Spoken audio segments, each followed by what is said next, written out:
پر حکومت اور تحریک انصاف کے درمیان مذاکرات کی گاڑی کو بریک لگتے دکھائی دے رہی ہے۔ حکومت کی مذاکراتی کمیٹی نے آج سر جوڑے اور تحریک انصاف کے مطالبات کا تحریری جواب دینے کا فیصلہ کیا، جس کے لیے انہوں نے 7 روز کی ڈیڈ لائن بھی دی اور 28 جنوری کو چوتھا اجلاس بھی بلا لیا۔ تفصیل کے ساری جو ڈیمانڈز ہیں ان پہ اثر نو غور کیا ہے، لیگل مشاورت لی ہے اور انشاءاللہ کل بھی میٹنگ ہوگی اور فرائیڈے کو بھی ہوگی، اور یہ طے ہوا ہے کہ 28 کو انشاءاللہ ہم اپنا تحریری جواب جو ہے وہ جس طرح انہوں نے ایک باضابطہ میٹنگ کے اندر ہمارے حوالے کیا تھا 16 تاریخ کو، اسی طرح ہم 28 کو ان کے حوالے کریں گے۔ میٹنگ میں وہی ان کے خط پر غور کیا اور کچھ قانونی معاملات کو بھی دیکھا اور انشاءاللہ امید ہے کہ 7 ورکنگ ڈیز ختم ہوں گے، منگل والے دن ایک میٹنگ بلا لی جائے گی اسپیکر صاحب سے ریکویسٹ کرتے۔ ایک طرف حکومت چوتھی میٹنگ کی تاریخ بتا رہی ہے تو پی ٹی آئی کی جانب سے بڑی خبر سامنے آئی۔ اپوزیشن لیڈر عمر ایوب نے ایک نیوز سے بات کرتے ہوئے کہا کہ پی ٹی آئی مذاکراتی کمیٹی نے چوتھے راؤنڈ میں شرکت نہ کرنے کا فیصلہ کیا ہے۔ حکومت کے ساتھ نہ بیٹھنے کی وجہ بتاتے ہوئے انہوں نے واضح کیا کہ چوتھے راؤنڈ سے قبل جوڈیشل کمیشن کا قیام ضروری ہے، جب تک جوڈیشل کمیشن نہیں بنتا مذاکرات میں نہیں بیٹھیں گے۔ عمران خان کی واضح ہدایات ہیں، حکومت جوڈیشل کمیشن نہیں بناتی تو مذاکرات کا کوئی فائدہ نہیں۔ ناظرین، یہ بہت اہم ڈیولپمنٹ ہے۔ مذاکرات کے 3 دور ہو چکے ہیں جس کا کوئی خاص نتیجہ تو نہیں نکلا، لیکن اب پی ٹی آئی کی جانب سے مکمل ہاتھ روک لینے سے اور میٹنگ میں جانے سے انکار کے بعد صورتحال اور خراب ہو سکتی ہے، کیونکہ حکومت یہ کہتی رہی ہے کہ مذاکرات شرائط کے ساتھ نہیں ہو سکتے اور تحریک انصاف نے کمیشن بنانے کی ایک طرح سے پیش کی شرط رکھتی ہے۔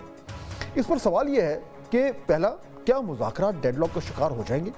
دوسرا، پی ٹی آئی کے نہ جانے کے باوجود بھی حکومتی کمیٹی بیٹھے گی اور اپنا لاہے عمل جو ہے وہ سامنے رکھے گی؟ اور تیسرا یہ کہ حکومتی کمیٹی پی ٹی آئی سے بات کرے گی اور ان کو میٹنگ میں آنے کے لیے آمادہ کیا جائے گا۔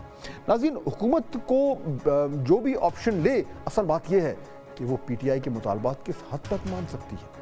مسلم لیگ نون کے رہنما مسلسل تحریک انصاف کے مطالبات کو بے تکا قرار دے رہے ہیں۔ ایسے میں میٹنگ سے کچھ کانکریٹ چیز نکلنا جو ہے وہ مشکل ہی لگتا ہے۔ ایک طرف مذاکرات میں خلل پڑتا نظر آ رہا ہے تو دوسری طرف 190 ملین پاؤنڈ کیس میں نیب مزید حرکت میں آ گیا ہے۔ 190 ملین پاؤنڈ کیس کی اہمیت اس لیے بھی ہے کہ یہ عمران خان صاحب پر بنانے جانے والے جو کیسز ہیں اس میں یہ کرپشن کا کیس ہے۔ اس کے مرکزی کرداروں میں شہزادہ اکبر اور ملک ریاض بھی شامل ہیں۔ عمران خان کو اس کیس میں 14 سال کی سزا سنائی جا چکی ہے، جبکہ عشرہ بی بی کو 7 سال قید کی سزا ہوئی ہے۔ اس کیس نے اب اعلیٰ عدلیہ کے سامنے آنا ہے، پہلے اسلام آباد ہائی کورٹ اور پھر وہاں سے سپریم کورٹ۔ قومی احتساب بیورو نے اس کیس کے مرکزی کردار بحریہ ٹاؤن کے چیئرمین ملک ریاض کے حوالے سے آج ایک پریس ریلیز جاری کی ہے، بلکہ کل رات کو وہ پریس ریلیز آئی ہے جس میں بڑے ہی سنگین جو ہیں وہ یعنی بڑے سخت الفاظ میں جو ہے وہ پریس ریلیز میں لکھے گئے ہیں، اور اس میں یہ کہا گیا ہے کہ نیب کے پاس اس وقت بحریہ ٹاؤن کے مالک ملک ریاض اور دیگر افراد کے خلاف دھوکہ دہی اور فراڈ کے کئی مقدمات زیر تفتیش ہیں۔ نیب کے پاس اس بات کے مضبوط شواہد موجود ہیں کہ ملک ریاض اور ان کے ساتھیوں نے بحریہ ٹاؤن کے نام پر کراچی، راولپنڈی اور نیو مری میں نہ صرف سرکاری بلکہ نجی اراضی پر بھی ناجائز قبضہ کیا، بلکہ بغیر اجازت نامے کے ہاؤسنگ سوسائٹیز قائم کرتے ہوئے لوگوں سے اربوں روپے کا فراڈ کیا۔ ملک ریاض نے بحریہ ٹاؤن کے نام پر مزید کئی شہر جس میں پشاور اور جام شورو بھی شامل ہیں اسی انداز سے زمینوں پر ناجائز قبضہ کر کے بغیر این او سی کے ہاؤسنگ سوسائٹیز قائم کی اور لوگوں سے دھوکہ دہی کے ذریعے بھاری رقوم وصول کی۔ ملک ریاض اس وقت این سی اے کے مقدمے میں ایک عدالتی مفرور ہے جو عدالت اور نیب دونوں کو مطلوب ہے۔ پریس ریلیز میں یہ بھی کہا گیا کہ ملک ریاض دبئی میں مقیم ہے، حال ہی میں وہاں پر لگژری اپارٹمنٹس کی تعمیرات کے حوالے سے انہوں نے ایک نیا پروجیکٹ شروع کیا ہے۔ عوام الناس کو اس حوالے سے تنبیہ کی جاتی ہے کہ وہ مذکورہ پروجیکٹ کے اندر کسی بھی قسم کی سرمایہ کاری سے اپنے آپ کو دور رکھیں، اور اگر وہ ایسا کریں گے تو ان کا یہ فعل منی لانڈرنگ کے زمرے میں آئے گا۔ ناظرین، یہ تو تھی وہ پریس ریلیز جس کا بھی ہم ذکر کر رہے تھے۔ اب اس معاملے پر وفاقی وزیر اطلاعات عطا اللہ تارڑ نے بھی آج ایک ویڈیو بیان جاری کیا اور کہا کہ ملک ریاض اور ان کے بیٹے کے خلاف بدعنوانی اور زمینوں پر قبضے کے بہت سارے کیسز چل رہے ہیں۔ نیب عوام الناس کو، پاکستانی عوام کو مطلع کیا ہے کہ جو دبئی والے پروجیکٹ میں پاکستان سے انویسٹ کیا جائے گا اس کو منی لانڈرنگ کے زمرے میں لیا جائے گا. اور نیب ملک ریاض اور علی ریاض ملک کے حوالے سے جو سٹیٹمنٹ انہوں نے دی کہ ہم ان کو ایکسٹراڈائٹ کر کے پاکستان لائیں گے، اور دیکھیے انہوں نے مفرور ڈکلیئر کیا. نیب باقی کیسز کے اندر جائیداد کو ضبط کرنے کے حوالے سے بھی کارروائی کر رہا ہے. ناظرین، نیب کی پریس ریلیز کے بعد ملک ریاض نے بھی پوسٹ کی اور اپنا موقف بیان کیا. اس کی پوسٹ کے مطابق انہوں نے کہا کہ میرا کل بھی یہ فیصلہ تھا اور آج بھی یہ فیصلہ ہے کہ چاہے جتنا مرضی ظلم کر لو، ملک ریاض گواہی نہیں دے گا. ملک ریاض نہ تو کسی کے خلاف استعمال ہوگا اور نہ ہی کسی سے بلیک میل ہوگا. یہ انہوں نے اپنی پوسٹ میں لکھا.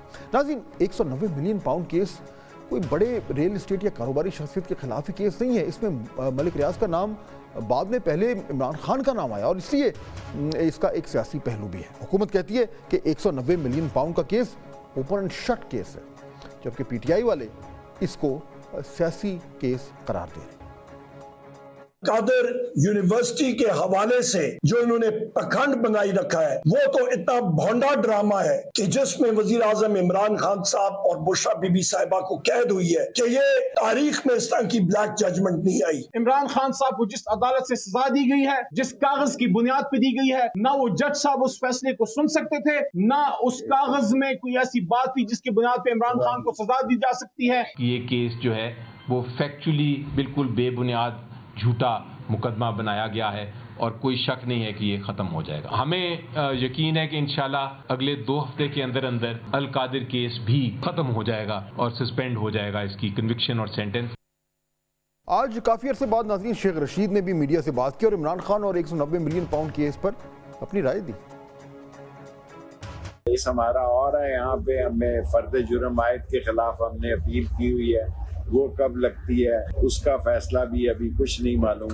اللہ بہتر کرے گا انشاءاللہ. 190 ملین کیس کا عمران خان کی صحت پہ کوئی اثر نہیں ہے، اس کو کوئی فکر نہیں ہے، اور وہ کہہ رہا ہے کہ فیصلے آسمانوں پہ ہوتے ہیں اور فیصلہ اس کے حق میں ہوگا.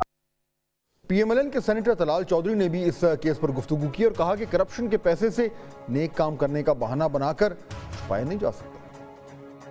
اسلامی ٹچ دیا گیا القادر ٹرسٹ کا کہ اپنی چوری اور اس چوری کے پیسے سے لی گئی کک بیک کو چھپایا جا سکے. یہ دوبارہ میں کہہ دوں ایسے ہی ہے کہ میں یہاں سڑک پہ کھڑے ہو کے ڈکیتی کروں اور اس ڈکیتی کے پیسوں میں سے چند ہزار لاکھ کہوں کہ میں نے مسجد کو دے دیے، میں مسجد بنا رہا ہوں، مجھے معاف کر دیں. چوری کے پیسے سے نعوذ باللہ آپ یہ کام نہیں کر سکتے، یا چوری کرنے کے بعد اگر آپ اس طرح کی کسی چیز میں پیسے لگائیں تو یہ جائز نہیں.